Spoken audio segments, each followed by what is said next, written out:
If you knew me a few years back, you would have found me playing video games for 5 hours a day. And when I wasn't, I would have been scrolling with a vape in my hand. Then, something changed. I stopped fucking around and I got in the best shape of my life. I became a competitive powerlifter, an ultramarathon runner, and started working on the career of my dreams. If you are truly addicted to online consumption like I was, let me show you the strategy I built to break the cycle and then rewire your mindset to achieve all of the fitness goals that you set. And I know what you're thinking. I'm not actually addicted. Yes, you are. Go and check your screen time right now. Have a look. And I'm not just talking about your phone, I'm talking about console, phone, laptop, everything. I used to be spending like 12 hours a day on my phone and gaming PC combined. You have to be honest with yourself about the fact that it is an addiction, because otherwise nothing will change.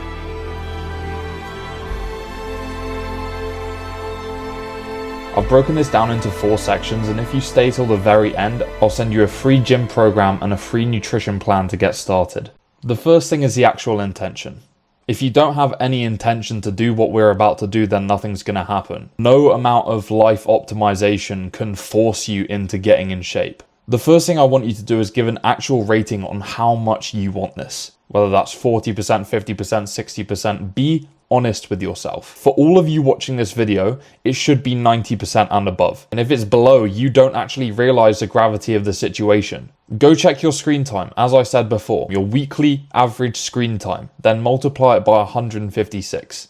Now we can get a clear picture of exactly how much time you've wasted over the last 3 years. This was one of the first things I did when I actually started making progress to help me understand why this actually matters so much to me. Once you've done that, agree with yourself that I intend to do this. I will do whatever it takes to break through this addiction and become the person I see myself being. Or you can let online consumption ruin away the rest of your life like it has been. And I want you to understand something very simple.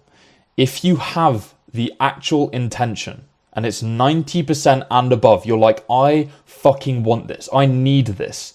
I cannot see my life going any other way. You need to adopt the habit of doing hard work for the sake of it being hard. And I'll tell you why. If you make a habit of always taking the easy route, and trust me, because I've been there, right? If you make a habit of doing that, the game is already over. Nothing's going to happen because it's just an endlessly repeating cycle of reverting back to your old habits and reducing yourself to nothing. And I know that because that happened to me at some point. Even after I started, there were times where I just completely fell off the wagon and gave up on what I was doing. But I got back to it because I started to understand the importance of doing hard work for the sake of it being hard. You need to catch yourself every time you find yourself taking the easy route and then make a 1-second decision to change that path. There are a few habits that I do every single day to make sure that I am constantly in that state of doing stuff for the sake of it being hard, like having a cold shower every single morning, tracking my macros down to the T, putting 100% effort into all of my sets in the gym. You get the idea. Understanding intention and hard work being the foundation, the base of everything, we can actually start to optimize and make sure that it's as easy and as simple as possible to just achieve every goal you set. You will always be a product of your environment. And no one can convince me otherwise. I guarantee that everything you are surrounded by right now in your life, in your living space, your social group, screams zero motion and endless distraction. Like a messy room, a video games console set in your room, crappy food in the fridge. It all screams zero motion, which programs you to be a certain way. If you have a gaming PC or a console, right now, go and fucking sell it. You don't need that shit. If it's something you're not actually addicted to and you only use it like 1 hour a week, fine. Fine, keep it. I don't care. But if it is an actual addiction, be honest with yourself. Now, for your phone, which is the usual culprit of just endless screen time, it's a little bit different because you can't just get rid of all of your social media apps because you still want to keep in contact. You still want to do things. You still want to check what's happening online, right? I get it. But we've still got that covered. If you're on iPhone, go on the App Store and download this app called OneSec. Pay £20 for the yearly subscription. It is so worth your money. I mean, think about it. If you're getting back hours and hours every single week, how much do you think your time is worth? Once you have the app downloaded, set it to intervention mode. What this does is it basically sets your phone up so that when you open a social media app like Instagram or TikTok, it starts a timer for like 1 or 2 minutes, and then once that time is up, it kicks you off the app. I have this installed on my phone right now, and I had something similar on my last phone as well. It is so good. And then the third thing we're gonna do is you're gonna go on Amazon and grab one of these. This is a time lock box. So on the front I have days, hours, minutes, and I can basically with this set an exact time period that I want the box to be shut for, and I can't get into it. So periods of the day where I'm just completely focused, like on my career or whatever else I want to do in the day, I could just put my phone in there, set the timer, and I'm good to go. This one also cost me like £20 on Amazon, but as I said, what do you think your time is worth? Just gonna make this one a little bit bigger because this is important, right? So the optimized living space is crazy, right? So now this first thing, habit streaks, is ridiculous, right? It works so incredibly well for anything you put it to use on. So what we're gonna do is set up 2 habit streaks, 1 for the break-in addiction and 2 for working out. I don't know if you've ever used something like Snapchat or Duolingo before, but the way habit streaks work is that the more progress you make, the more momentum you gain, the less chance there is of you breaking the streak in that habit. And the way I always word this is, if you've done a habit for 100 days and you've tracked it every single day and you can see that, you're not going to wake up on day 101 and think, nah, today's the day I just fuck it all off and give up.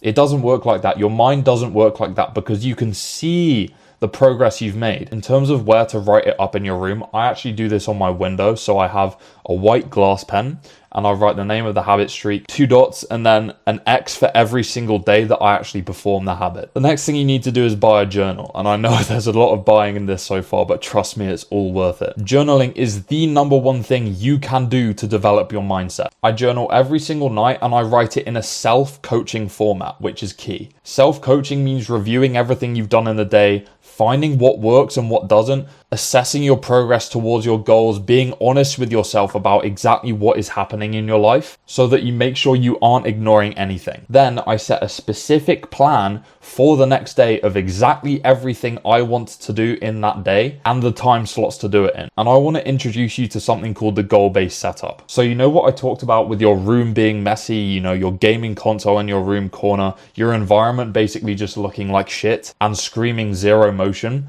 So we're going to reverse that. Everything that you are surrounded by needs to be screaming, I am someone who works out. I am someone who makes progress. The habit streak's going to do that. The journal by your bedside is going to do that. The tidy room is going to do that. The fridge full of high protein, healthy foods, the shelf full of supplements like protein and pre-workout and creatine are all going to do that for you. As I say, your subconscious mind is always changing its outlook based on all of the inputs around you, all of the environment around you. So if your environment screams fitness and progress, what do you think is going to happen? Did you know that the worst day of the year you can possibly start working out is January 1st? Yeah, and that's not just me saying that. You are 60% less likely to continue going to the gym if you start going on January 1st than any other day of the year. This is an actual statistic, by the way. People who start New Year's resolutions like working out, 80% of them have quit by the end of the month. Any other day of the year, that statistic goes down to around 20%. And you want to know the reason why this is a fact? Because the people who push their goals back tell their subconscious mind that they don't give a shit about it. There is never going to be a good time to start working out. There is never going to be a good time to start making progress. And it always feels like you're unprepared to start, but trust me, that is the feeling you need. That is the feeling you need because once you get in motion, your life will start to change quicker than you ever thought it could. Motion is the key. This links back to habit streaks. The more momentum you gain, the more motivation you gain to stay consistent. When you start going to the gym, you got to make some friends there, bro.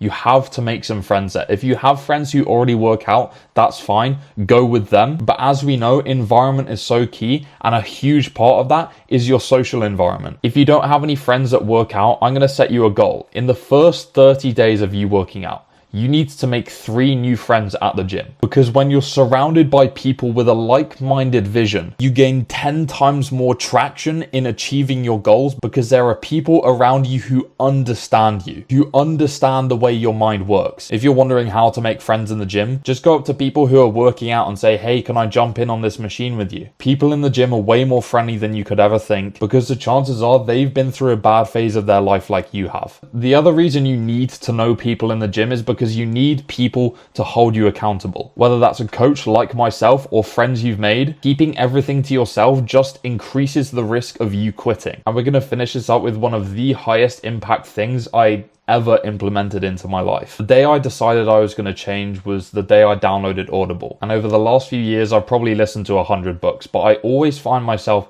coming back to the same few. And these books are fucking life-changing. I guarantee if you read all 4 of these books in the next month, you would be unstoppable because the information and the experience in every single one of these books has actual life-changing value. We have Atomic Habits by James Clear. We have Never Finished by David Goggins. That's his second book, but I think it's better. High Performance by Prof. Damien Hughes and Jake Humphreys. And then Indistractable by Nir Eyal. Your goals are way closer than you think, I promise you. You just have to take action now. It can't be tomorrow. It can't be January 1st. It can't be Monday morning. It has to be right now. As long as you take action, your goals are 10 times closer than you think. And for those of you who stayed this far in the video, DM me program on Instagram at Coach Will Cave and I'll send you a free nutrition plan and a free training program to get you started when you start working out. I'll see you next time.